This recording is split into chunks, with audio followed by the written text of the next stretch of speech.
Bem, meus amigos, boa tarde a todos. Hoje são 28 de novembro de 2022 e nesse horário, às 16 horas, nós estudamos essa obra, O Livro dos Espíritos, essa publicação de Allan Kardec. E nós estamos estudando a parte segunda do capítulo 6 da Vida Espírita. Hoje vamos iniciar estudando o item 269. Mas antes de iniciarmos aqui os nossos estudos, vamos fazer a nossa prece de abertura. Eu vou pedir, assim, você pode fazer a nossa prece, por favor? Farei sim. Boa tarde, irmãos, encarnados e desencarnados. Que a paz de nosso Senhor Jesus Cristo nos fortaleça, nos acompanhe e mais essa tarde de estudos, nos iluminando para que nós tenhamos o discernimento, para que nós tenhamos a capacidade de aprender, de apreender todos esses ensinamentos maravilhosos que nos foram trazidos pelos Espíritos através do nosso irmão querido Allan Kardec. E agora vamos iniciar os nossos estudos com a proteção de nosso mestre amado. Que assim seja. Graças a Deus. Então, meus irmãos, como eu disse, nós vamos iniciar aqui com a leitura da questão 269, né? 269. Vamos lá. Da vida espírita. Pode o espírito enganar-se quanto à eficiência da prova que escolheu? Vamos aqui verificar uma questão aqui, tá? Em alguns livros aparece, eu não sei o de vocês, mas em alguns livros aparece a palavra, na pergunta, eficiência. Em outros aparece a palavra eficácia, tá? O Guilhom Ribeiro, que é o tradutor do meu livro, ele usa a palavra eficiência. O Herculano Pires, assim como o autor, o tradutor Evandro Noleto Bezerra, eles usam a palavra eficácia na hora de... Então, a eficácia da prova escolheu. Então, olha a pergunta. Pode o espírito enganar-se quanto à eficiência da prova escolheu? Isso é o que está no meu livro. Mas outras traduções dão a palavra quanto à eficácia da prova que escolheu. Vamos analisar essas duas palavras. Eficiência e eficácia. Eficácia significa o bom resultado esperado, o fim objetivado, o resultado conforme o esperado. Isso aqui é eficácia. Eficiência significa o quê? É o modus operandi. É o jeito de fazer, é o meio, é a forma de fazer. Então, tem diferença entre uma e outra. Eficácia é o fim objetivado, o resultado que você espera alcançar. E eficiência é o modus operandi, é o modo de fazer. Então, vamos ler a pergunta aqui. Pode o espírito enganar-se quanto à eficiência da prova que escolheu? Ou pode o espírito enganar-se quanto à eficácia da prova que escolheu? Analisando bem, a gente vai perceber que a melhor palavra para cá é eficácia. Porque ele quer, olha só, pode o espírito enganar-se quanto à eficácia da prova que escolheu? Ele não quer saber se o espírito pode se enganar quanto ao jeito de passar, de viver as situações. E sim, se o espírito pode enganar-se quanto ao resultado daquela encarnação. Então, nós temos que analisar bem isso aqui, porque o Guilherme Ribeiro é um ótimo tradutor, mas aqui a palavra eficiência não cai bem. O que cai melhor é a palavra eficácia. Inclusive, o Herculano Pires, eu tenho aqui o Herculano Pires, também, assim como esse outro autor, que é o Evandro Noleto Bezerra, eles também usam a palavra eficácia. O Herculano pergunta assim no livro traduzido por ele: o espírito pode enganar-se quanto à eficácia da prova que escolher? Então, a eficácia é o resultado, tá? É o resultado, é o produto final. Vamos dizer assim, eficácia é o produto final, eficiência é o modus operandi, né? O que é modus operandi? É o jeito de fazer, é a forma de fazer. Enquanto eficácia vê o quê? O resultado final. Então, aí o correto é eficácia. Pode o espírito enganar-se quanto à eficácia da prova que escolheu? Então, analisando a sua reencarnação passada, né, no plano espiritual, ele olha: eu fiz uma boa escolha? Porque ele analisa o conjunto. Então, os espíritos respondem: pode escolher uma reencarnação, né? Uma prova que esteja acima de suas forças e sucumbir. Então, ele pode escolher errado, né? Ele pode fazer uma escolha não adequada, que não obtenha o resultado esperado, entendeu? Que ao final dessa reencarnação ele perceba que o resultado dela não é o resultado que ele esperava alcançar. Então, aqui é eficácia.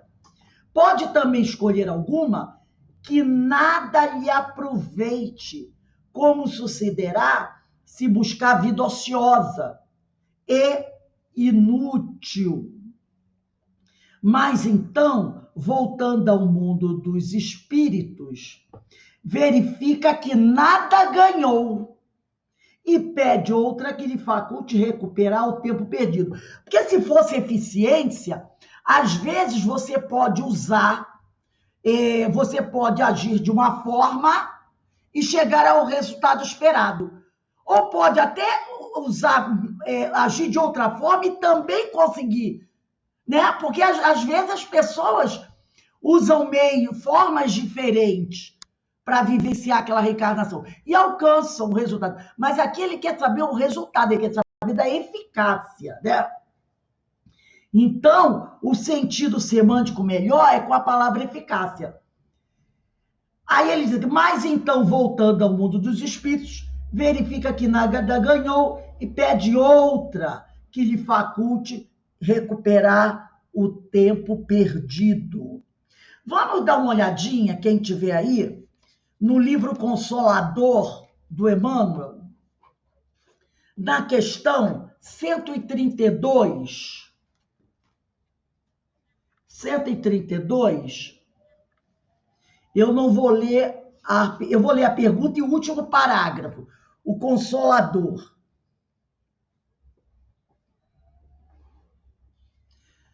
A pergunta é a seguinte: o título desses itens é Experiência, questão 132. A pergunta é: há o determinismo e o livre-arbítrio ao mesmo tempo na existência humana? Aí lá o último parágrafo, eu vou ler tudo, ele diz assim: determinismo e livre-arbítrio coexistem na vida, entrosando-se na estrada dos destinos para a elevação e redenção dos homens. O primeiro, que é o determinismo, é absoluto nas mais baixas camadas evolutivas, antes do espírito ter consciência de si mesmo. E o segundo, né? E o segundo, que é o livre-arbítrio, amplia-se com os valores da educação e da experiência. Acresce observar que sobre ambos, determinismo e livre-arbítrio, pairam as determinações divinas, baseadas na lei do amor, sagrada e única, da qual a profecia foi sempre o mais eloquente testemunho. Não verificais atualmente as realizações previstas pelos emissários do Senhor há 2 e 4 milênios no divino simbolismo das Escrituras? Aí vem o último parágrafo, que é o que nos interessa. Estabelecida a verdade de que o homem é livre na pauta de sua educação e de seus méritos, na lei das provas, cumpre-nos reconhecer que o próprio homem, à medida que se torna responsável, à medida que amplia os seus valores da educação, seus valores, ou melhor, que amplia-se, né, a sua capacidade com os valores da educação e da experiência, organiza o determinismo da sua existência, agravando ou amenizando-lhe os rigores, até poder elevar-se definitivamente aos planos superiores do universo. Então, nós podemos sim, como é a pergunta de Kardec na questão 269, fazer escolhas equivocadas, né? Escolher provas, nos equivocarmos no gênero das nossas provas. Podemos, como ele diz aqui, nos enganarmos quanto à eficácia da prova que eu escolher. De repente, eu escolho uma prova acreditando que ela vai ser o resultado esperado vai me ajudar muito. E, de repente, não me ajuda. O resultado esperado daquela reencarnação. O produto final pode não me ajudar muito. Por isso que aqui no Consolador, ele vai dizer, estabelecida a verdade de que o homem é livre na pauta de sua educação, de seus méritos, na lei das provas, cumpre-nos reconhecer que o próprio homem, à medida que se torna responsável, organiza o determinismo da sua existência, agravando-o ou amenizando-lhe os rigores, até poder elevar-se definitivamente aos planos superiores do universo. Porque como os espíritos respondem aqui, olha só, na questão 269 que eles respondem, pode escolher uma prova que esteja acima de suas forças e sucumbir. Pode também escolher alguma prova que nada lhe aproveite para fazer com que ele cresça.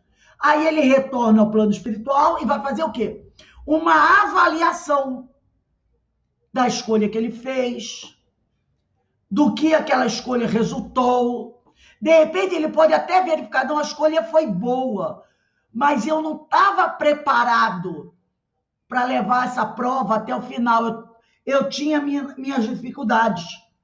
E aí, eu fazendo essa avaliação, eu vou pedir outra prova. Ou pode acontecer, como nós estudamos na aula passada, que na mesma reencarnação, ele, do desdobramento do sono, ele pode fazer uma análise e ver que a coisa não está indo muito bem.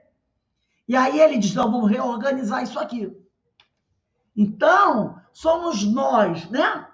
Somos nós que, à medida que nos tornamos responsáveis, organizamos o determinismo da nossa existência, agravando ou amenizando os rigores. Então, nós podemos, sim, fazer uma escolha equivocada. Ah, por que Deus não se meteu nisso, então? Não impediu que eu fizesse a escolha equivocada?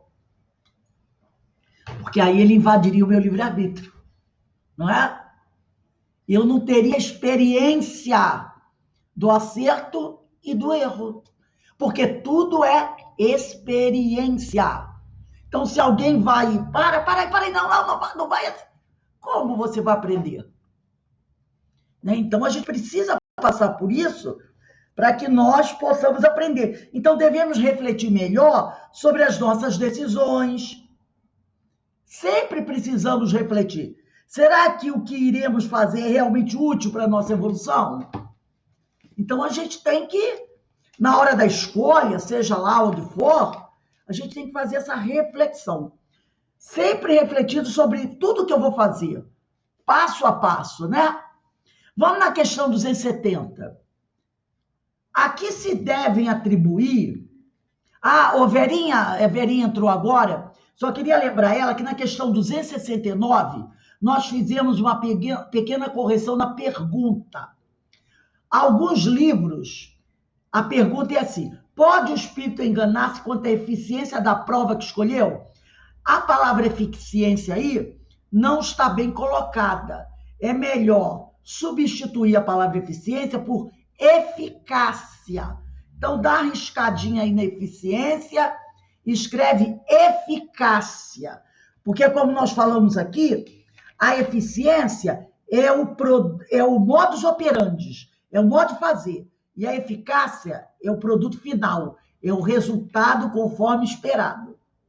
Vamos lá na pergunta 270. A que se devem atribuir as vocações de certas pessoas e a vontade que sentem de seguir uma carreira, de preferência a outra.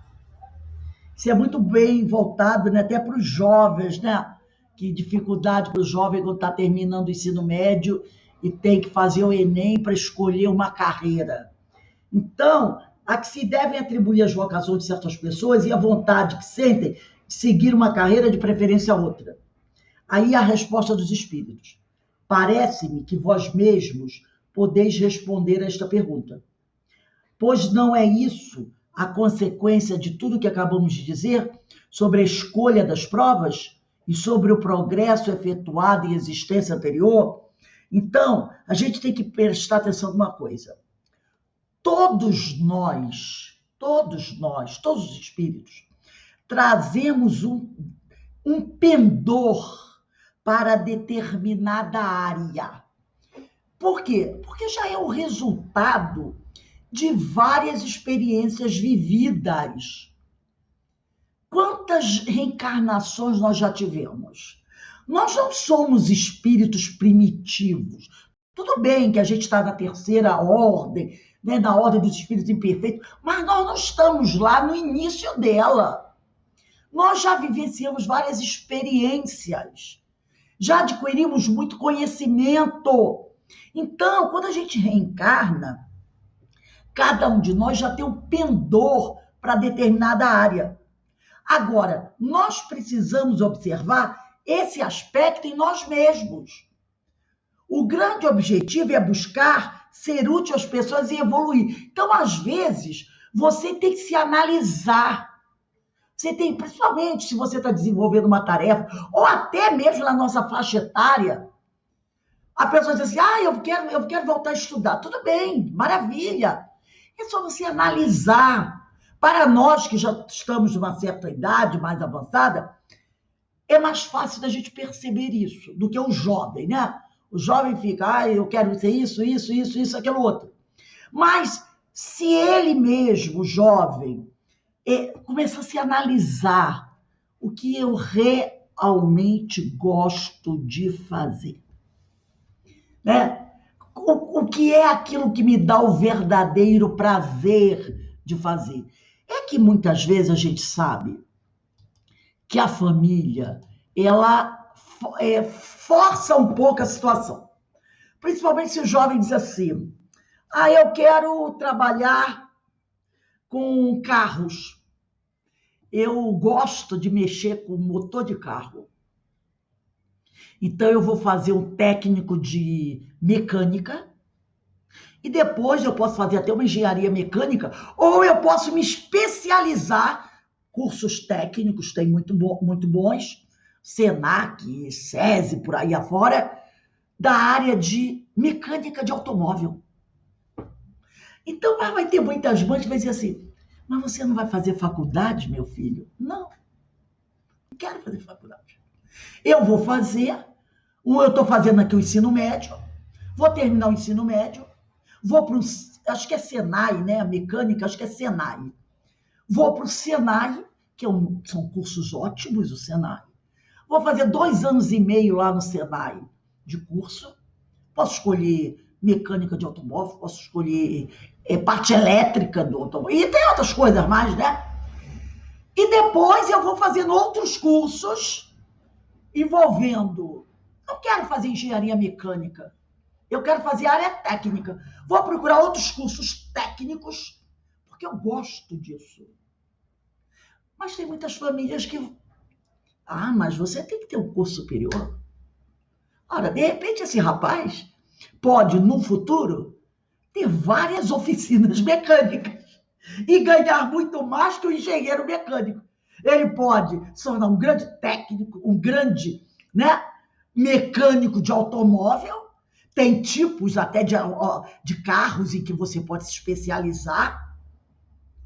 Depois, ele monta a sua oficina, está ganhando dinheiro, monta outra, daqui a pouco ele tem uma rede de oficinas mecânicas sem ter um curso superior. O problema, muitas vezes, está na família. Entendeu? Não ficar incomodado porque o meu filho não vai fazer faculdade. Então, a pessoa, ela tem que ser muito honesta com ela mesma. Um amigo meu estava falando, né? Pessoa conhecida, ele está falando que ele tinha uma moça, ela estava no 5º ano de odontologia. Ela abandonou para fazer... Ai, meu Deus do céu, esqueci o nome. Quando você faz Você sofre um acidente, tem que fazer aqueles exercícios, como é que é o nome que dá? Me fugiu. Fisioterapia. A família quase morreu, porque o curso de odontologia é caro. É um dos cursos mais caros que tem. E a especialização, nossa senhora, caríssima, caríssima, né? E ela abandonou no 5º período para voltar para o 1º para fazer fisioterapia. Porque era aquilo que ela gostava. Entendeu? Então, as pessoas, elas têm que olhar para si. Qual o pendor que eu tenho, né? O que eu realmente gosto de fazer. E aí ela vai investir naquilo. Depois ela pode, dentro daquela área, achar, não, eu quero fazer uma outra coisa. Vai fazer também a outra coisa, não tem problema. Tá? Então, é essa questão da você fazer a escolha. Você fazer a escolha, mas se observando, não preocupado com o que os outros fazem. Porque tem muita gente que quando chega assim aos 60 anos, eu quero fazer faculdade. Tem gente que diz, pra quê? Pra que você com 60 anos vai pra faculdade? Pra que você com 70 anos vai fazer faculdade? Tá esperando, pensando que ainda vai conseguir trabalhar na área? Muita gente fala isso? Tem. Outro dia eu estava mostrando na televisão uma senhora de 70 anos que entrou, ela entrou no magistério. Aí ela está no 1º ano do curso normal, aquele do ensino médio. 70, porque ela disse que o sonho dela sempre foi ser professora. Mas ela morava no interior, lá na roça, e com 12 anos ela teve que parar de estudar para ajudar a família no campo. Aí com 18 casou, vieram os filhos, e nunca teve tempo. Nunca teve tempo. Mas ela se falou isso, eu queria tanto ser professora. Aí quando ela fez 60 e poucos anos, ela resolveu terminou o primário, né, que era o primário, 4ª série, e entrou no curso. E ela estava lá, e ela dizendo assim, eu espero viver para minha formatura, e ainda quero trabalhar. E ela disse que ela adora isso. E as colegas dela, que são meninas de 17, 16 anos, dizem que é o máximo dela dentro de sala. Porque as meninas, e ela ajuda a gente a beça, que às vezes a gente está com um problema aqui, eu falo com ela dá conselho para a gente.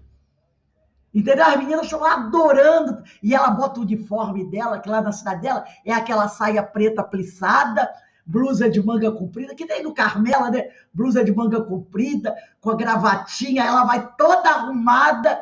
Ela disse que está amando, é o sonho da vida dela.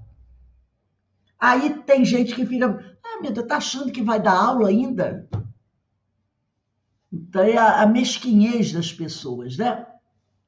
Então a gente tem que pensar sobre isso, é o que ele diz aqui, né? Não é isso a consequência de tudo que acabamos de dizer sobre a escolha das provas e sobre o progresso efetuado em existência anterior?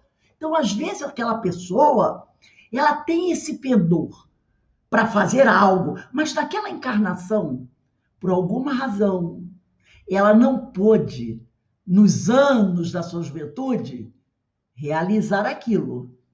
Porque às vezes ela teve algo mais sério para reparar. Feito essa reparação, agora ela pode ir atrás daquilo que ela quer. Entendeu? Porque ela não, talvez ela tenha sido impedida, entre aspas, de fazer quando era jovem, porque ela tinha algo muito mais sério para resolver.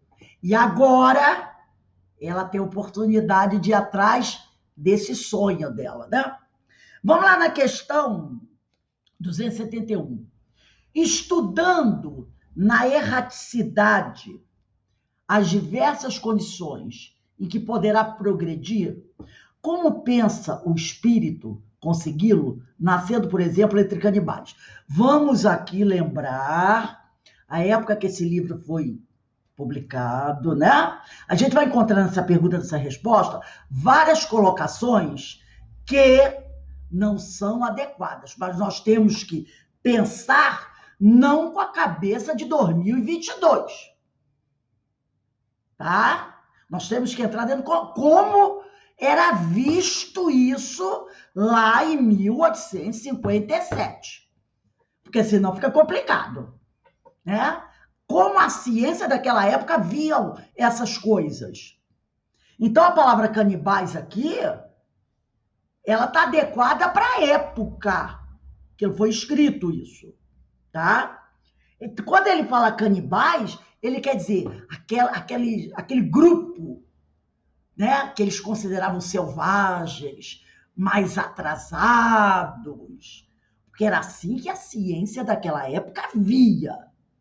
Um pouco, alguns anos, um século antes, ou um século e meio antes, a mulher também não tinha alma. Tá? Então, não podemos julgar com a cabeça de 2022. Então, ele diz aqui, entre canibais, aí a gente troca a palavra canibal por espíritos no estágio ainda inferior. Bem inferior, né? Espíritos no estágio ainda inferior. Se bem que em 1857 nem deveria ter mais canibal, porque os canibais que tinham no Brasil foi na época do descobrimento. Teve até um padre, o tal de Bispo Sardinha, não sei que era Sardinha o sobrenome dele, né? Vocês lembram dessa história? Que o barco dele naufragou na costa brasileira, ele foi pego por uma tribo de canibais, ó, que jantaram eles. Mas isso lá, 1500, século XVI, início do século XVII, 1600 e pouco, tá? Mas em 1857, o mundo, vamos dizer assim, em 1857, quase todo o mundo já tinha sido mapeado. Então, você tinha uma ou outra tribo assim. Século XIX, quase todo mundo já estava. Os ingleses, portugueses, espanhóis já tinham tratado de acabar com muitas tribos. Já tinham, foi na África, né? Já tinham acabado com muita. Aqui no Brasil, então, 1857, os nossos indígenas do litoral, a maioria já estava correndo para o interior, sendo dizimados. Então, ele diz aqui, então a gente substitui essa palavra canibal por espíritos num estágio ainda inferior. Então, ele diz aqui, entre esses espíritos, né, num estágio ainda inferior, não nascem espíritos já adiantados, não é? Não vão nascer espíritos superiores, né? Mas espíritos da natureza dos canibais, quer dizer, espíritos semelhantes, um pouco parecidos com aquele ali, ou um pouco melhor, mais elevado, mas fica tudo ali. É a mesma coisa quando a gente pensa na época de Abraão. Será que um espírito como Jesus ia conseguir muita coisa na época de Abraão? Se ele reencarna na época de Abraão? Ia ficar complicado, não ia, para Jesus? Na época que ele reencarnou, quase 2000 anos depois de Abraão, ficou complicado, não ficou também? Imagina. Então, os espíritos que reencarnavam ali, Abraão, Moisés, Isaac, Jacó, estavam num degrauzinho melhor do que a população, do que a grande maioria da população, para que eles pudessem, né, levar. Mas não era assim uma diferença tão grande de Abraão para a grande massa. Não era. Entendeu? Mas estava um pouquinho melhor. Agora, não era espírito superior que veio encarnar com Abraão, que nem o próprio Abraão ia entender nada do que ele estava dizendo. Então, ele diz aqui, são espíritos mais ou menos da mesma natureza daqueles, ou um pouquinho melhor, tá? Aí ele diz aqui, ou ainda inferiores aos 10, pode reencarnar mais inferior, igual ou um pouquinho melhor. Aí tem uma nota grande que a gente vai ter que ler fazendo certas ressalvas.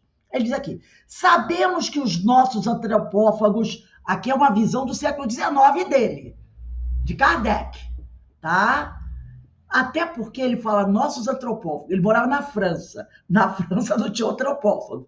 Então ele está pensando em situação de América, de Ásia, de África, talvez, não sei, ele não deveria conhecer a África, porque ele fala nossos antropófagos morando na França, isso aí se chama etnocentrismo, né? A coisa assim. Não se acham no último degrau da escala espiritual, é verdade.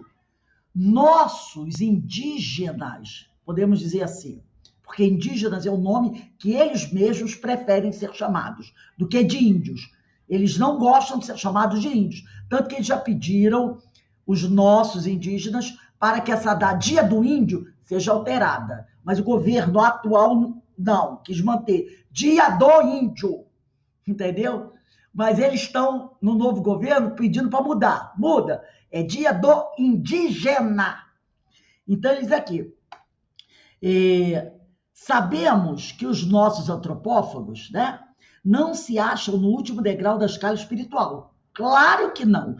E que mundos há onde a bruteza, mundos há, outros planetas, onde a bruteza e a ferocidade não têm analogia na Terra. Ele está querendo dizer o quê? Que há outros planetas ditos primitivos e de barbárie, onde os espíritos que lá reencarnam são muito mais inferiores do que os nossos indígenas. Tá? Muito mais. Os espíritos que aí encarnam lá desses mundos são, portanto, inferiores aos mais ínfimos que no nosso mundo encarnam.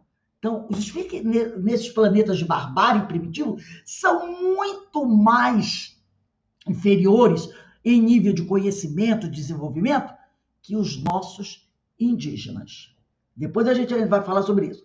Para eles, para esses espíritos, nascer aqui na Terra, entre os nossos indígenas, representa um progresso.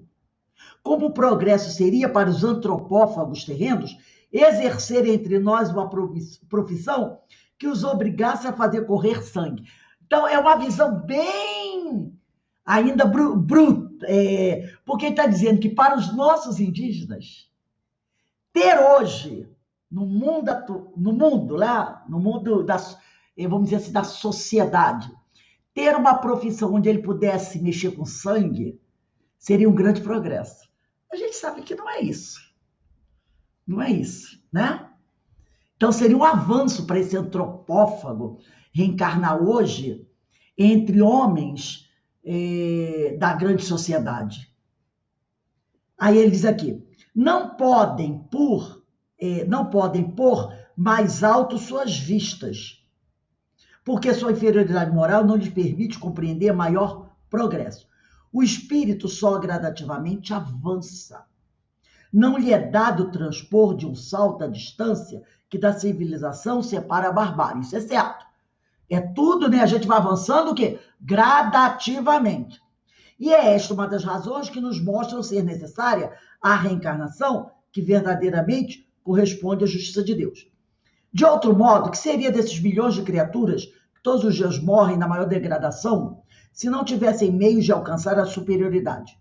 Por que os privaria Deus dos favores concedidos aos outros homens? Então, vamos fazer uma análise aqui desse texto de Kardec, que está muito preso à visão da ciência daquela época. Né? A visão da ciência daquela época. Porque hoje nós sabemos que é totalmente diferente. Então, por exemplo, o que nós podemos refletir sobre isso? Os indígenas da Terra, do planeta Terra hoje, não são espíritos inferiores, no sentido de serem espíritos selvagens ou bárbaros. Eles não são. Já se encontram como nós, num degrau mais elevado da escala evolutiva. Eles têm a sua cultura. Nós podemos não entendê-las, entender essa cultura em certos aspectos, como eles muitas vezes não entendem a cultura do homem que é chamado civilizado. Por exemplo, eles não compreendem como é que nós, conhecendo a importância de uma floresta em pé, destruímos essa floresta para buscar nela minerais, para desenvolver a nossa tecnologia, e depois que a nossa tecnologia está bombando, a gente morre asfixiado, porque derrubou a floresta. O que adiantou arrancar o mineral daquela floresta para você desenvolver a tua tecnologia, se em pouco tempo você vai morrer? Porque a floresta, que é o mais importante, você derrubou. A gente pode viver sem a floresta? Sem as matas? Porque derrubando a floresta, você polui rios. Mineração na Amazônia. Derruba a floresta e enche os rios de mercúrio. Aí o pessoal diz assim, aí mata os índios, porque os índios vão ingerir aquela água com mercúrio. Mas não é só o índio que morre. O peixe que você pesca lá do rio e leva para vender na cidade, nas feiras, no mercado, tá cheio de mercúrio. E o mercúrio dá câncer. Então, lá em Manaus, eles já estão fazendo uma pesquisa. Porque os peixes, normalmente os peixes, são aqueles peixes grandes, que estão sendo vendidos nos mercados em Manaus, não é só mercado feira, não, mercado mesmo grande, como esses daqui que nós temos, mercado extra, estão cheios de mercúrio, porque eles pescam peixe nesse rio que recebe o mercúrio que vem da mineração clandestina. Vai explicar isso para o índio? Ele diz, essa cultura é doida. Aí a gente vê o índio fazendo certas coisas, a gente não entende. Gente selvagem. Aí o índio olha pra gente assim, gente selvagem, doida, é suicida. Não é? Gente selvagem, doida e suicida. Então os nossos índios, eles já estão num alto nível elevado da escala evolutiva. Porque eles não estão se suicidando. Eles estão lutando para que nós não nos suicidemos e levemos eles juntos. Agora, graças a Deus, parece que nós teremos um... Repare, como não são espíritos imperfeitos, parece que teremos um ministro indígena, porque teremos um ministério indigenista. E parece que o ministro desse ministério será um indígena. E parece que o presidente da FUNAI também será um indígena. Então, olha só. A prova que eles não são espíritos inferiores é que os indígenas, quando vão às escolas, as nossas escolas, aprendem como qualquer outra pessoa a ler, escrever, cursam universidades, tornam-se ótimos profissionais, médicos, advogados, engenheiros, professores, tá? Pessoas de destaque da sociedade, empresários, políticos, e alguns até se tornam políticos corruptos. Políticos, empresários. Então, como é que essa raça é inferior à nossa? Se eles podem se tornar pessoas, médicos. Quantos médicos indígenas nós temos? Quantos engenheiros indígenas? Quantos empresários indígenas? Alguém conhece Sônia Guajajara? Sônia Guajajara talvez seja ministra indígena. Ela é antropóloga, socióloga. Sabe onde ela trabalha? Na ONU. Sônia Guajajara. E ela se veste como indígena e cocá e tudo mais. Estava lá na ONU. Estava lá nessa conferência do clima. Ela e outras indígenas. Tudo curso superior. Então, como é que você pode dizer que o nosso indígena é um espírito inferior? Não. Está no mesmo nível que nós, só que eles vivem naquela cultura. Se você analisar bem, você fica até com vergonha do respeito que eles têm ao ser humano, ao indivíduo. E nós não temos. Então, nós não podemos dizer que os nossos indígenas são espíritos inferiores. Eles já se encontram num grau evolutivo muito maior. E eu acredito que assim seja em todas as culturas indigenistas. Porque quando houve a Conferência do Clima, lá houve uma reunião com vários líderes indigenistas. E todos eles muito bem colocados. A Austrália tem uma das tribos mais, vamos dizer, que aparentemente parece ser mais inferior, né? De conhecer, mas já tem pessoas de destaque. Porque são muito. Há um preconceito muito grande dentro da Austrália em relação aos seus indígenas, tá? Muito grande. Eles foram muito, muito dizimados. Mas entre eles já tem pessoas que ocupam posições, prefeitos de cidade. Então, os nossos indígenas estão no mesmo grau evolutivo que nós, tá? Então, a gente vê que esse texto do Kardec aqui está muito baseado naquela visão de 1857, que hoje não pode ser a nossa. Agora, se você falar que existem planetas que têm uma vida, espíritos vivendo em barbárie, aí tem sim. Para aqueles espíritos reencarnarem entre os nossos indígenas, seria um grande progresso para eles. Talvez nem conseguissem, pelo nível evolutivo dos nossos indígenas, tá? Então, o espírito vai avançando, ele vai avançando gradativamente, tá? Então, não é porque nós vivemos na sociedade que nós estamos no nível evolutivo acima dos indígenas lá do Amazonas. A prova está aí. Se você pega, ele assimila. É mais fácil o indígena assimilar a nossa cultura do que nós assimilarmos a dele. Tá?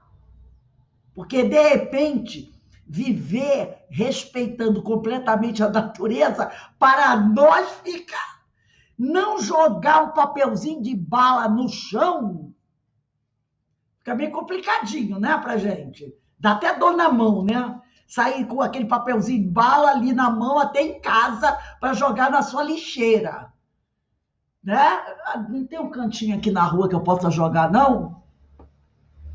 E ele não faz isso. Ele não faz isso. Então, a gente tem muito que aprender com eles, principalmente no que tange a coisa mais importante, que é a conservação da natureza, porque nós dependemos dela. Vamos lá, questão 272. Poderá dar-se que espíritos vindo de um mundo inferior à Terra, aí sim, bárbaros, primitivos, né? Ou de um povo muito atrasado. Aí ele aqui usou os canibais, que novamente fazendo essa visão equivocada. Por exemplo, nasçam no seio de povos civilizados? Então, esses espíritos... esquece aí dos canibais. Será que esses espíritos vindo de um planeta muito inferior, um planeta de barba, um planeta muito primitivo, né? De espíritos que que nós nem temos ideia como são, podem ser, viriam a reencarnar aqui na Terra? Pode, eles dizem. Alguns há que se extraviam por quererem subir mais alto, muito alto. Lembra que ele falou da escolha? Mas, nesse caso, ficam deslocados no meio em que nasceram, por estarem seus costumes e instintos em conflito com os dos outros homens. Tais seres nos oferecem o triste espetáculo da ferocidade dentro da civilização. Voltando para o meio dos espíritos mais selvagens, não sofrem uma degradação, apenas volvem ao lugar que lhes é próprio e com isso talvez até ganhem. Eu trouxe aqui para a gente um texto do Richard Simonetti, mas eu tentei achar um outro muito antigo que eu tinha, onde o Richard Simonetti explica muito bem, quando ele diz assim, tudo bem, o planeta Terra é um planeta de provas e expiações. Se esses espíritos primitivos, quando eu falo primitivos, não são como os nossos indígenas, né? Espíritos muito bárbaros, viessem a reencarnar na Terra, o ideal é que eles reencarnassem em locais ermos do planeta. Porque é muito difícil hoje você encontrar um local ermo, muito ermo no planeta, né? Mas vamos dizer que encontrasse. E lá eles reencarnassem. Porque eles viveriam ali na floresta, né? Iriam caminhando, evoluindo devagarzinho. Mas aí o Simonetti diz o seguinte, acontece que como o homem é um ser imperialista, ele, desde os séculos XVIII, XVI, XVII, XVIII, ele foi ocupando esses espaços. E ocupando, não só ocupando, mas destruindo as florestas, esses locais mais ermos. Então, esses espíritos precisavam reencarnar aqui na Terra. Mas os habitats mais adequados para eles reencarnar não existem mais. A própria África, meu Deus do céu, todo mundo sabe o que aconteceu na África, né? Ao longo do século XVII, XVIII, XIX e XX. É só olhar, dar uma olhada na Europa. A gente está vendo os jogos da Copa. Aí você vê a Bélgica, metade do time é negro. Suíça, metade do time é negro. Portugal, um monte de negros. Espanha, metade... Por quê? Porque eles tiveram colônias desses países. E o trabalho de colonização deles nesses países foi bárbaro. Foi bárbaro, né? Foi coisa assim de chegar, destruir, matar, liquidar. Hoje, por exemplo, Marrocos fica no norte da África. Muitos marroquinos foram para a Bélgica. Ontem, o Marrocos venceu a Bélgica, que é uma poderosa do futebol. Lá na Bélgica, o pau quebrou entre as torcidas da Bélgica e de Marrocos. Porque a Bélgica, como um país, Congo-belga, quem souber, quem tiver curiosidade, pesquise sobre a colonização belga no Congo. Foi apavorante. Apavorante do ponto de vista da violência, dos massacres, dos assassinatos. Os espíritos que morreram naquela época reencarnam e continuam trazendo essa violência com eles. Então, houve o jogo, Marrocos ganhou. O pessoal de Marrocos que mora na Bélgica, porque quando a Bélgica começou a se industrializar, ela tinha muitas minas de carvão. E ela trouxe pessoas de Marrocos para trabalhar nas minas de carvão. Se alguém souber o que é trabalhar numa mina de carvão, pesquisa. É um inferno debaixo da terra. Então, muitos marroquinos foram trabalhar nessas minas de carvão na Bélgica. Depois o tempo foi passando, eles foram ficando lá, casando, tal. Aí Marrocos ganhou da Bélgica. Foi uma confusão, briga, queimaram coisas, porque a Bélgica, toda poderosa, entendeu? Não aceitou perder para Marrocos. Então, hoje, esses países imperialistas têm em sua população grande número de africanos. E cresce cada vez. E na hora do futebol, o técnico não quer saber, né? O cara é bom, bota. Às vezes é um time europeu com um branquinho, ou dois. O resto é tudo negro. Entendeu? Então, esses espíritos, muitas vezes, vamos dizer, bárbaros, eles não teriam mais um local onde reencarnar. Por quê? Porque os locais ermos do planeta não existem mais, mas eles precisam reencarnar. Então vão nascer aonde? No meio da sociedade dita civilizada. E às vezes vem um espírito que vem lá do planeta bárbaro, que fazia coisas terríveis, que matava e depois pegava o corpo da pessoa e guardava no armário para comer no almoço, na janta e na semana seguinte. O cara reencarna aqui. Reencarna aqui. Ele tem que reencarnar. Ele não tem que evoluir? Tem. Um planeta que poderia ter espaço para recebê-lo, não tem mais, porque destruiu esses espaços. Então, ele tem que... É da lei, ele tem que reencarnar, ele é filho de Deus. Aí Deus disse assim, meu filho, então vai reencarnar lá. Em Nova York, em Londres.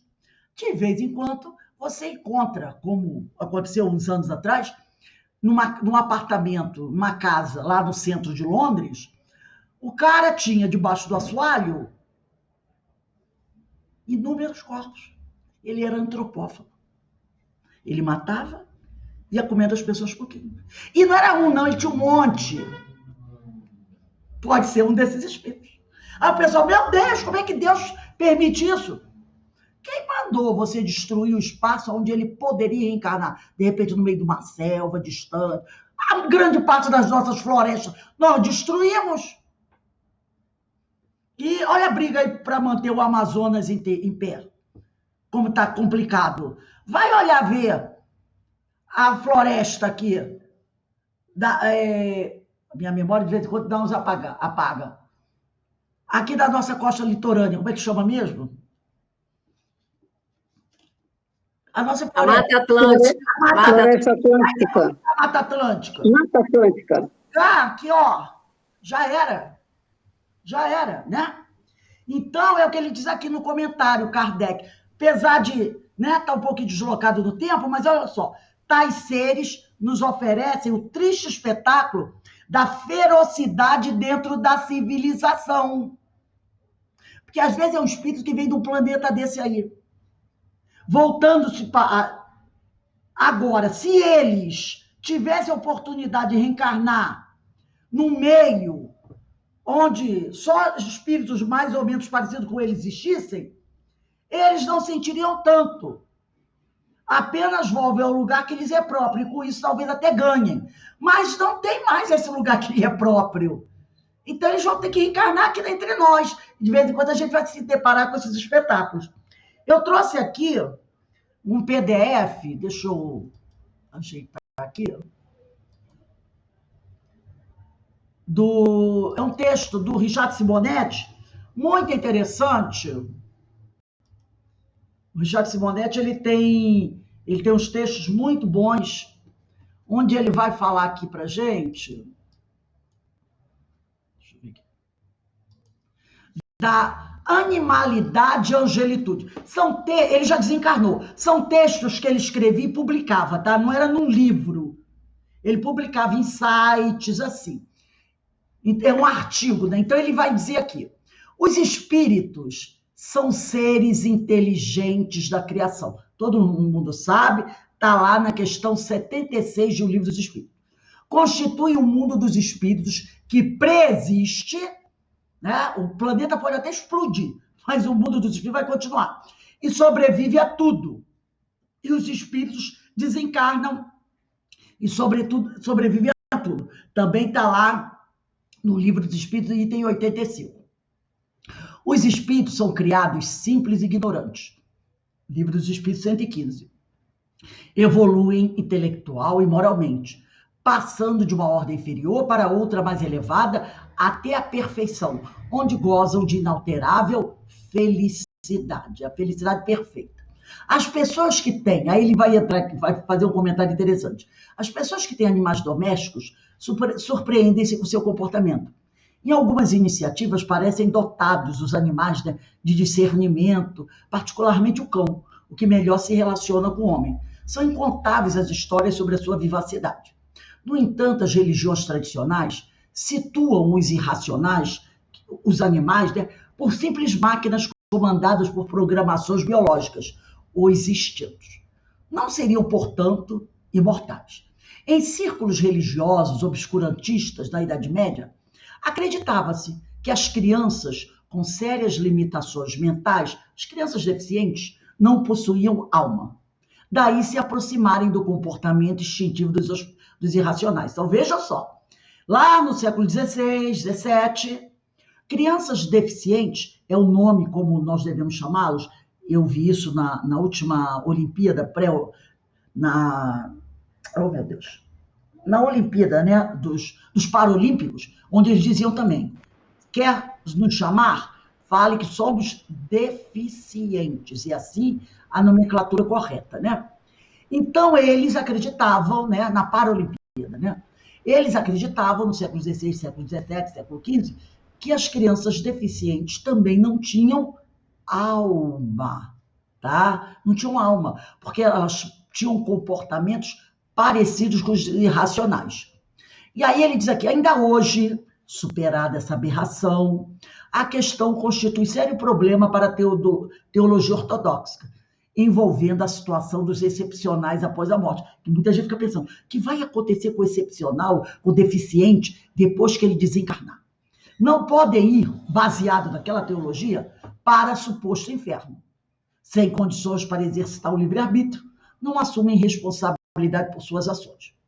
Mas, pela mesma razão, também não fazem por merecer o céu.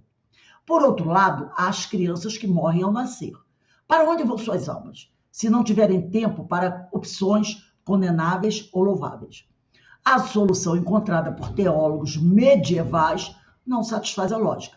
As almas das crianças, bem como dos excepcionais, na visão medieval, iriam parar no limbo, região intermediária isenta dos tormentos infernais, mas sem a plenitude das venturas celestiais. Certamente não estariam satisfeitas. Haveriam de reclamar pelo fato de Deus não lhes ter oferecido a possibilidade de conquistar as etéreas paragens.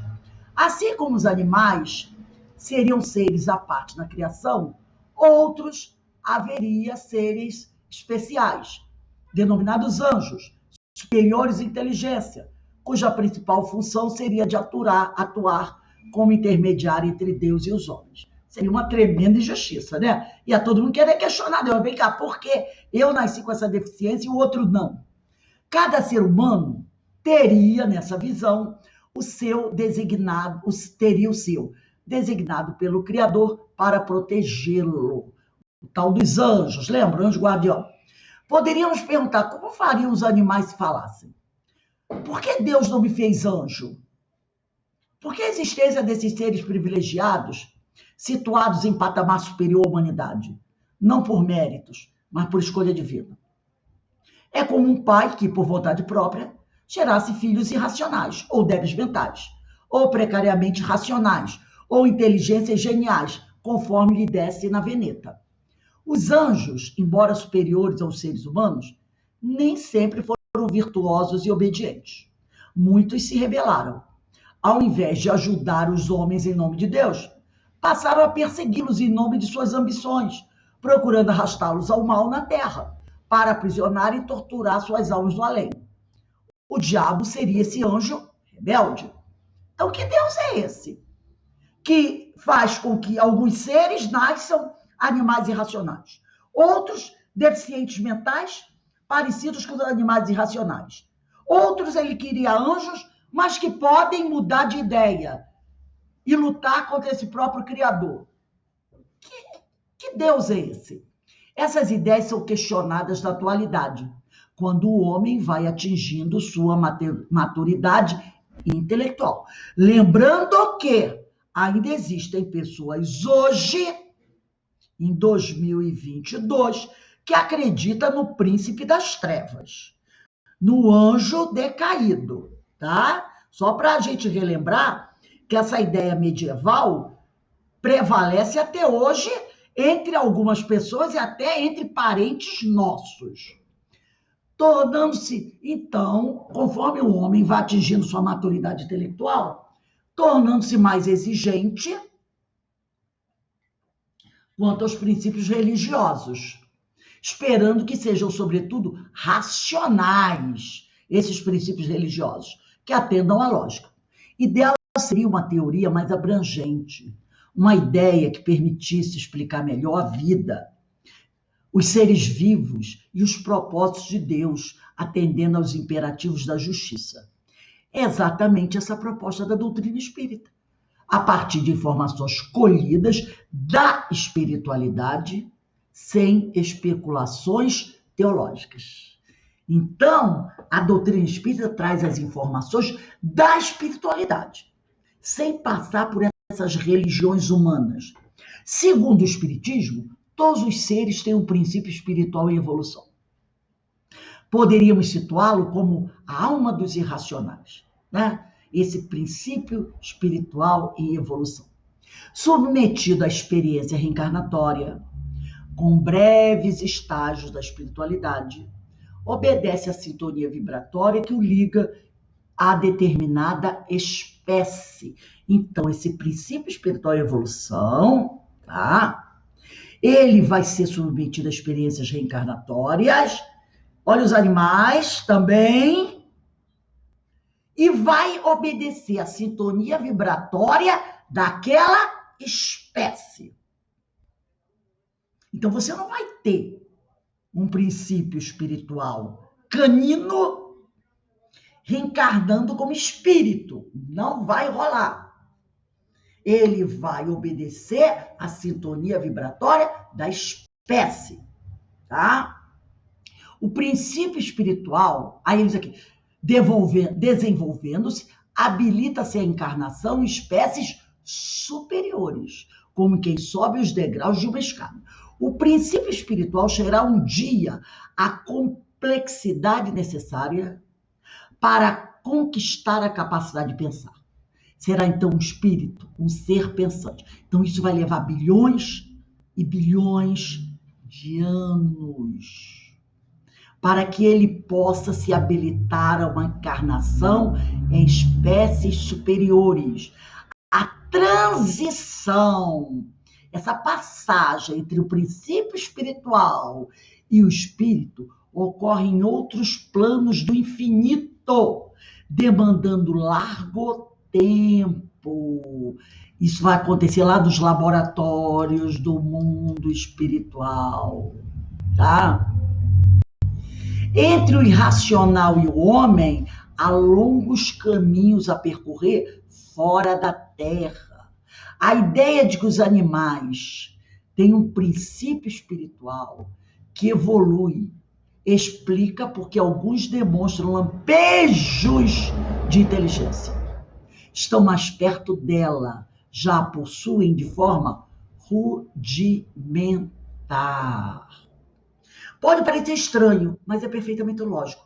Segundo Darwin, o corpo que usamos levou bilhões de anos para ser preparado por Deus na oficina da natureza. Ora, por que o espírito, a personalidade mortal, que é incomensuravelmente mais complexo, deveria ser criado num passe de mágica por Deus, dotado da capacidade de pensar e de decidir seu destino? Como não fomos criados todos ao mesmo tempo, já que Deus o faz incessantemente, é natural que encontremos espíritos encarnados e desencarnados menos evoluídos, mais evoluídos ou no estágio de evolução que nos encontramos. A todo momento, no contato com as pessoas, constatamos essa realidade. Não somos iguais, como diferentes são uma criança de 5 anos e um ancião de 80. Os espíritos mais evoluídos, moral e intelectualmente, tornam-se intermediários de Deus, para ajudar seus irmãos menos experientes. Daí a existência dos anjos protetores, que são os espíritos, protetores. Não são seres privilegiados, apenas irmãos nossos mais vividos, mais esclarecidos e conscientes, a cumprir os programas de Deus. Como a evolução dos espíritos está subordinada às suas iniciativas, pode ocorrer que avancem intelectualmente e se atrasem moralmente. É o que acontece na maioria. Não raro, seguindo por caminhos de rebeldia, pretendem impor a desordem na terra e o domínio sobre aqueles que se rendem à sua influência. O diabo nada mais é que a representação desses espíritos.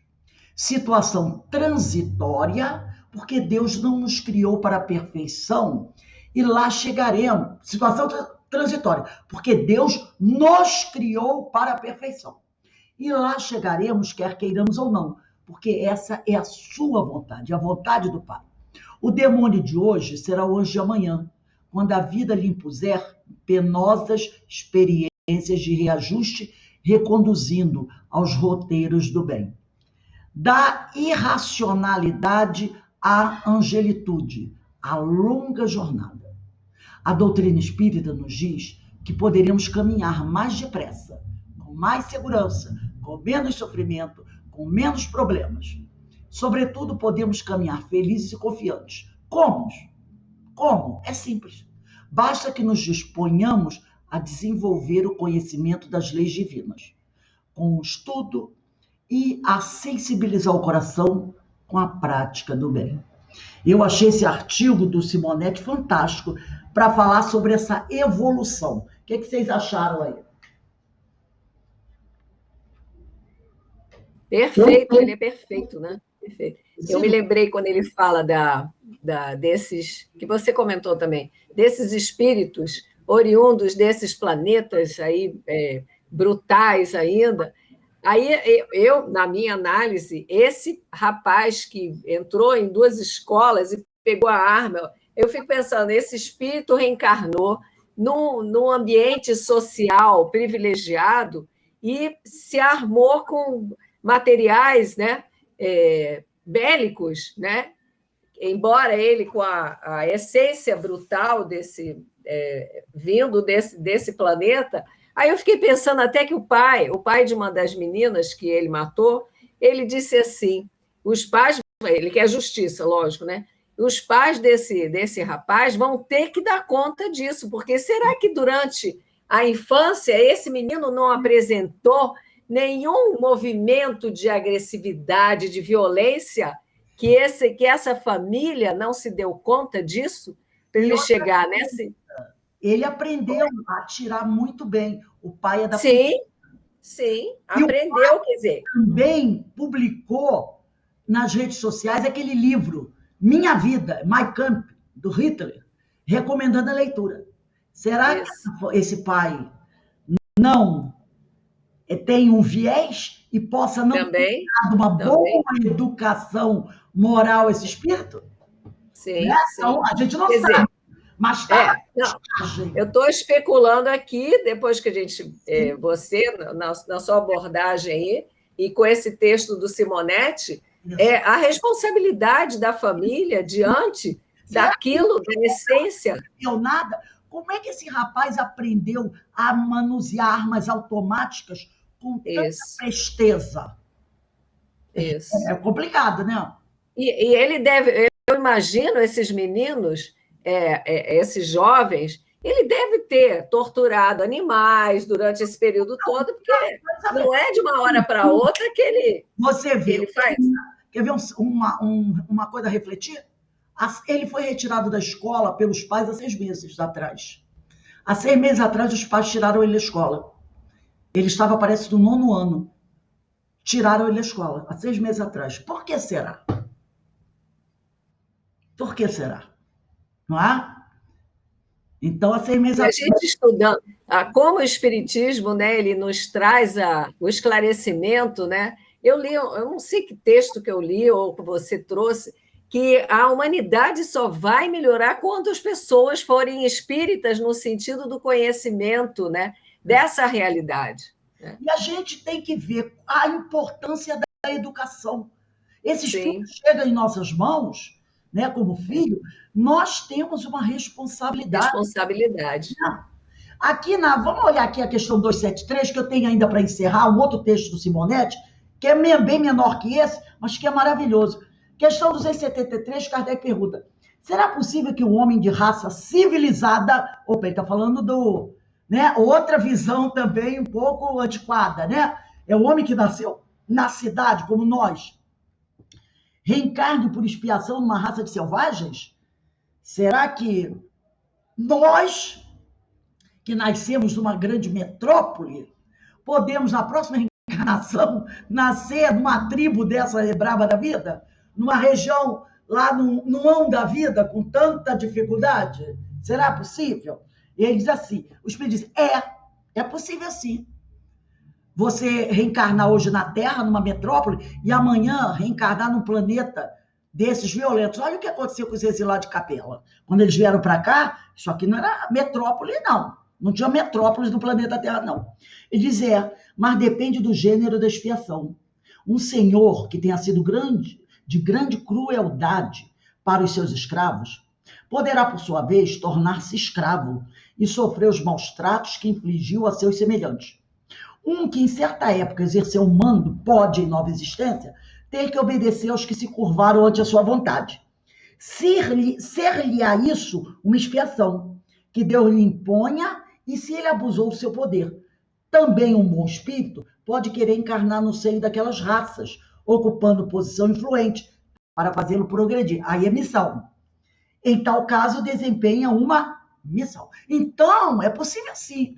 Um espírito hoje, que nasce numa metrópole, com muita intelectualidade, como nós vimos no texto, o intelecto se desenvolve mais rápido que a moral, e cometeu atos terríveis, e ele ter que reencarnar, não na Terra mais, ele ser mandado reencarnar num planeta desses, de barbárie primitivo, para expiar os seus erros, e com o seu conhecimento intelectual, que ele tem bastante, quem sabe ajudar aquele povo que vive lá a melhorar um pouquinho. Não foi isso que os exilados de Capela vieram fazer aqui? Porque quando eles chegaram aqui, isso aqui não tinha cidades.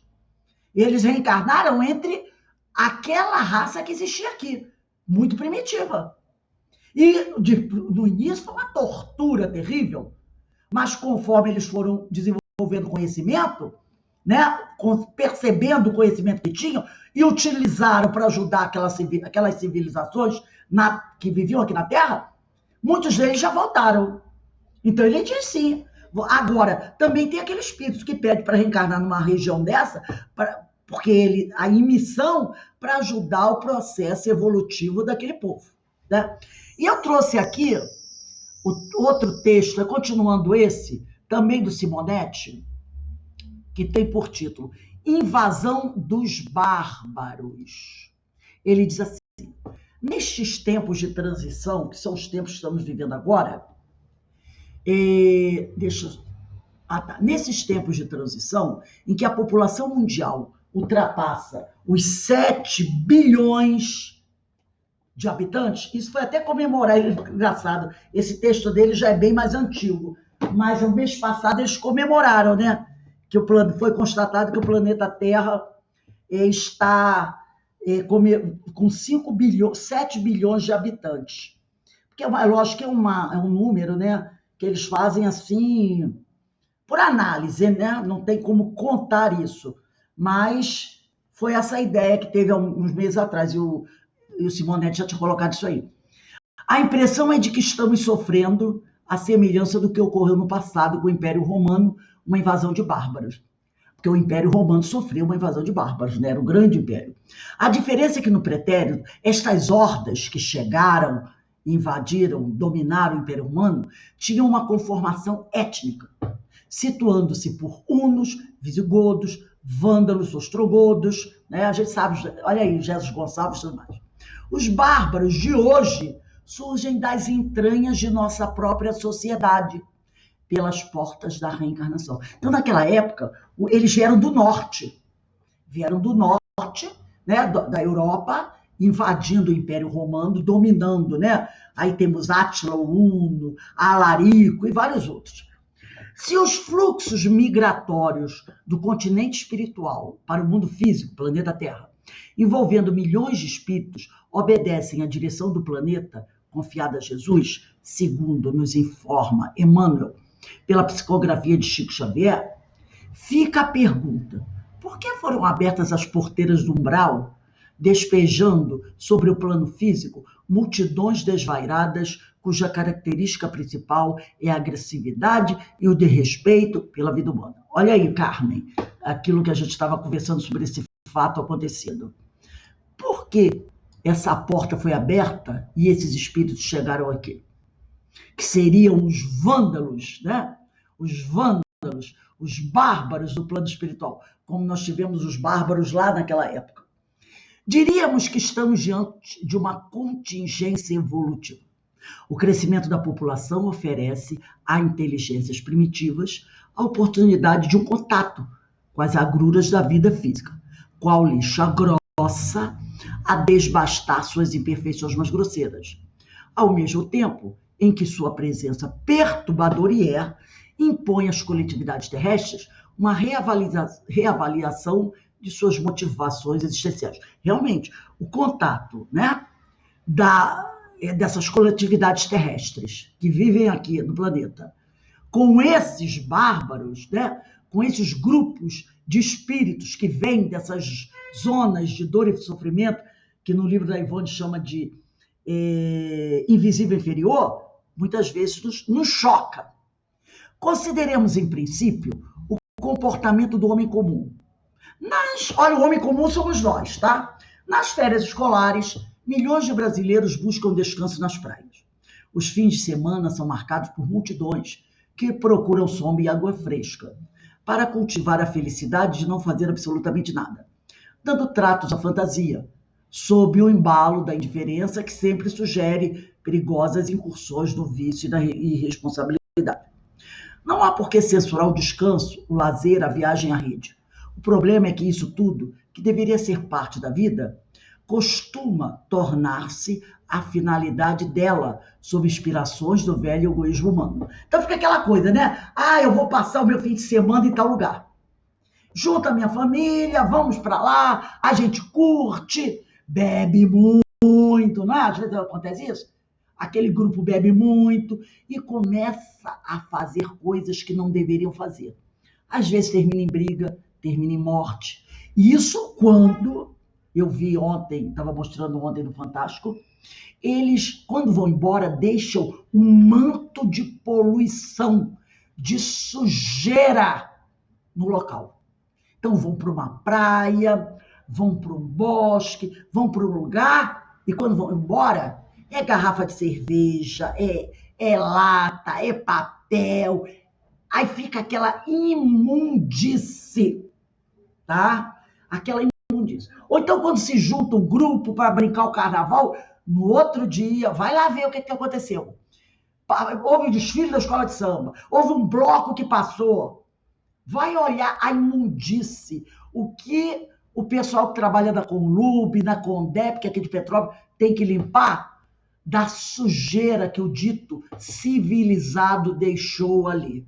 Fora quando a gente passa por rios, a gente vê o quê? Água podre, sofá, tudo jogado lá, cadeira, né? Um saco de lixo, porque não quer levar até a lixeira. Isso quando não destrói a lixeira. Então ele diz aqui, resultado, prevalece a ideia de que todos os problemas que envolvem o país e a comunidade devem ser resolvidos pelo governo, ao qual compete educar o ignorante, conter o agressivo, castigar o criminoso, sustentar o desempregado, promover o progresso, realizar nossos sonhos de prosperidade. Porque a pessoa, olha, tem um pedacinho ali da calçada quebrada. Você não tem um cimentozinho aí para passar da calçada? Eu não. Isso aí é a prefeitura que tem que fazer. Poxa, meu amigo, não, isso é a prefeitura que tem que fazer. Aí você mora num lugar que tem bancos de madeira, assim, na calçada, né? Aqui tem em alguns lugares. Às vezes você olha, os bancos estão caindo em pedaços. Casarões em frente. Casas bonitas, de gente que tem dinheiro. Pô, será que não dá para você comprar um preguinho e uma lata de tinta? Vai lá, prega aquela madeirinha que tá, né? Ali, solta. Tá pintadinha naquele banco. Não, isso aí é do Parques e Jardins. Entendeu? Então, você coloca nas mãos do governo a responsabilidade de fazer tudo. Fazer tudo, né? Porque você não pode fazer nada. A prefeitura dá os livros escolares. Aí deixa a criança destruir. A prefeita que deu. Não fui eu que comprei. Se fosse eu comprar, se eu tivesse comprado, eu tinha encapado. Então, fica tudo assim. Tudo por conta, nós pensamos, do governo. Tá? Não nos demos conta de algo elementar. O governo é apenas uma representação da sociedade. Representação. São nossos representantes. Reflexo nosso, pouco poderá fazer se a população não se enganjar decididamente nas iniciativas que visam promover o bem-estar social. A decantada civilização cristianizada do terceiro milênio não será implantada por decreto celeste. Inútil esperar por ela enquanto as coletividades terrestres não operarem fundamental mudança de comportamento, partindo do egoísmo para o altruísmo, dos interesses pessoais para as necessidades coletivas, das realizações efêmeras do individualismo exacerbado para as gloriosas construções do amor fraterno. O confronto atual com espíritos encarnados, ainda presos ao primitivismo, não seria necessário se ao longo dos 2 milênios de Jesus até agora, né, que marcaram o advento do cristianismo, os homens houvessem aprendido as lições fundamentais de Jesus, exercitando o serviço do bem e educando seus irmãos em humanidade com a força do exemplo. Nós ficamos 2000 anos ignorando o Evangelho. Agora, temos que receber esses espíritos. Se nós tivéssemos abraçado e colocado em prática os ensinos de Jesus, a gente estaria num patamar muito mais avançado e não teríamos que conviver em nosso meio com esses irmãos que muitas vezes nos chocam com certas atitudes. E quando tivéssemos que conviver, seria porque nós escolhemos conviver para ajudar. Imaginemos uma mobilização de toda a população produtiva de uma comunidade, envolvendo a classe média e abastada a oferecer de seus recursos, de seu tempo e de seu trabalho. Não haveria problemas insolúveis. A própria subnutrição que aflige milhões de brasileiros não é simples fruto de uma má distribuição dos meios da produção, de leis injustas criadas por minorias ambiciosas, como pretendem alguns. Ela é sustentada muito mais pela omissão de considerável parcela da população que poderia fazer algo, mas simplesmente prefere fechar os olhos, transitando sem traumas e sem constrangimentos entre necessitados e sofredores de todos os matizes, em absoluta indiferença. Ingenuidade falar-se em justiça social ao peso de mudanças estruturais, leis ou regimes, num mundo orientado pelo supremo gerador de justiças, que é o egoísmo, a tendência de cada um por si e o resto que se dane. Richard Simonetti. Gente, essa é a realidade. É a realidade. Se a gente não tivesse colocado Jesus na cruz, se a gente tivesse seguindo seus ensinos, aplicando seus conhecimentos, nós estaríamos já há muito tempo no mundo de regeneração. E esses espíritos mais violentos, mais bárbaros, mais primitivos, não iriam reencarnar entre nós. E quando reencarnasse, seria um número pequeno, logo nós perceberíamos, todos se reuniam perto deles, tratariam deles. Ou então, alguns de nós iriam pedir para reencarnar onde eles estão, para ajudá-los a caminhar. Mas por que eles reencarnam entre nós? Porque a gente não avançou quase nada em 2000 anos. A gente ficou marcando passo. E agora vai fazer o quê? Você vai dizer, eu não quero ele entre nós. Por quê? Vocês são tão parecidos com eles. Não é? Tão parecidos. Você vê, gente. A gente vê isso toda vez que tem uma... por exemplo, houve a Copa, o jogo. Aí ficou todo mundo escandalizado. Oh, meu Deus, que coisa fantástica. O Japão foi jogar. Jogou na seleção, no jogo. Quando acabou o jogo do Japão, as câmeras, de forma assustada, escandalizada, filmaram a torcida do Japão. Sabe o que os japoneses estão fazendo? Eles, quando vão para o campo de futebol, eles levam sacos grandes de lixo da bolsa. Toda a torcida do Japão catando o lixo deles mesmos ali. Saco de bala, copo, catando. E eles, toda a torcida japonesa, quando terminaram de catar, tinham vários sacos amarrados, eles levaram os sacos e botaram no alto para os catadores levarem. Aí o cara filmou onde eles estavam limpo. Os jogadores japoneses, lá do vestiário deles, quando eles acabaram de jogar, eles arrumaram o vestiário todo. Dobraram as toalhas sujas, deixaram lá dobradinha. Vai nos vestiários dos outros jogadores. Vai nas outras torcidas. Uma imundice. Olha isso. Entendeu? É cultura, é educação. Educação. O japonês, desde pequenininho, ele aprende que se ele está gripado, ele tem que usar uma máscara. Antes da pandemia, você já via. Porque se ele está gripado, ele usa máscara para não contaminar o outro. A gente cansava de ver criança pequenininha indo para a escola com máscara no rosto. Aí a pessoa dizia, esse japonês é engraçado, né? Isso antes da pandemia. Quando veio a pandemia, eles não sofreram. Porque era normal para eles. Então é isso que ele mostra aqui, né? Esse problema desse espírito que não é evoluído, eles precisam evoluir. Mas eles vão reencarnar onde? Em sociedades semelhantes a eles. Às vezes a semelhança não é tanta, mas tem umas coisinhas bem semelhantes. Eles vêm, ainda chocam com suas atitudes. Mas o que vai fazer? Não é? Nós tivemos Jesus aqui. Nós temos aí o Evangelho. Ama a Deus sobre todas as coisas e ao próximo a ti mesmo.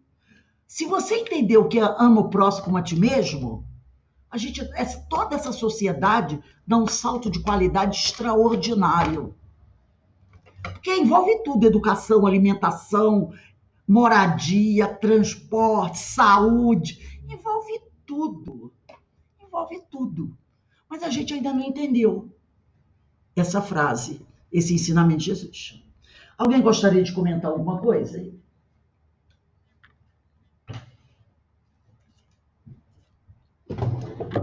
É chocante, né? É chocante, mas é a realidade mesmo. Nossa, temos que engolir isso. Temos que engolir isso. E aceitar. Não tem, vai chorar onde? Vai chorar. Não. E a gente vê como tudo vai se encaixando, né, Rose? As respostas vão vindo. É impressionante. Aí a gente vai encontrando as respostas para tudo. E a gente vai vendo que não tem vítima, né, gente? Realmente. Não tem vítima. A gente está recebendo aquilo que a gente merece. Né? Jesus veio e falou tudo isso. Sobre tudo. Jesus falou sobre tudo isso. Mas nós não fingimos que não queríamos ouvir. Ou melhor, não quisemos ouvir, né? Fizemos ouvido de merda. Rose. Então, ninguém pode dizer que está no lugar errado, na hora errada, no tempo errado. Está encarnado na hora certa, porque senão a gente não estaria aqui como testemunha dessa mudança toda. Exatamente. É porque o nosso currículo está problemático. Bem, meus irmãos, nós vamos encerrar aqui o nosso estudo, agradecendo a Deus essa oportunidade, agradecendo ao nosso irmão Richard Simonetti, que já se encontra no plano espiritual, que nos deixou essas páginas tão interessantes. Depois eu vou mandar esses textos para vocês, que eu achei muito interessante, muito educativo acima de tudo, tá bom? Vamos dar uma paradinha aí de 15 minutinhos. Quando for 15 para as 6, nós retornamos para o estudo da Ivone Pereira, do livro Devassando Invisível, tá bom? Um beijão para todos aí. E hoje nós temos a nossa palestra com a nossa irmã Joelma, que vai fazer a nossa palestra das 18h40, tá bom? Daqui a pouco a gente se vê.